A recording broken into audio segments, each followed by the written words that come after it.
చంద్రబాబు నాయుడు గారు దొంగ నాటకాలు ఆపి పవన్ కళ్యాణ్ గారితో సీఎం సీటు షేరింగ్ గురించి తాడేపల్లిగూడెం సభలో ఒక ప్రకటన ఖచ్చితంగా చెయ్యాలని అల్టిమేటం జారీ చేస్తున్నారు ఆంధ్రప్రదేశ్ రాష్ట్ర ప్రజలు.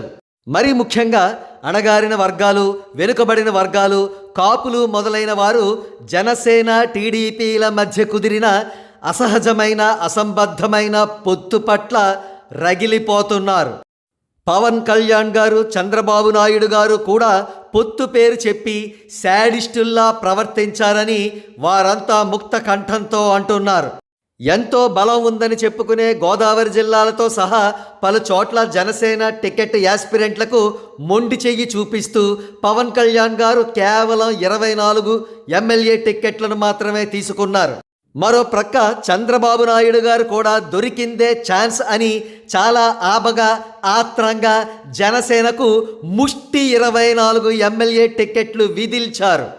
ఒక రకంగా ఈ పరిణామం ఎలా ఉందంటే, నన్ను వెన్నుపోటు పొడవాల్సిన అవసరం లేదు బాబుగారు, డైరెక్ట్గానే పొడి చేయండి అని పవన్ కళ్యాణ్ గారే కత్తిని చంద్రబాబు గారికి అందించినట్లుగా ఉంది.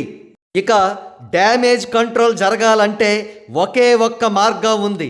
అదే సీఎం సీటు షేరింగ్ గురించిన అఫీషియల్ ప్రకటన. అది చంద్రబాబు నాయుడు గారి ద్వారానే జరగాలి. అది కూడా ఈ నెల 28వ తేదీన తాడేపల్లిగూడెంలో జరగనున్న బహిరంగ సభ ద్వారానే జరగాలి.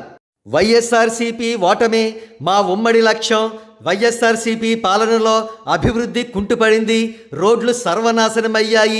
ఇటువంటి స్టీరియోటైపిక్ ఉపన్యాసాలు చంద్రబాబు గారి దగ్గర నుండి, పవన్ కళ్యాణ్ గారి దగ్గర నుండి వినే స్థితిలో ప్రస్తుతం ప్రజలు లేరు. వారికి కావలసింది సీఎం సీటు షేరింగ్. చూద్దాం గూడెం సభలో ఏం జరగనుందో.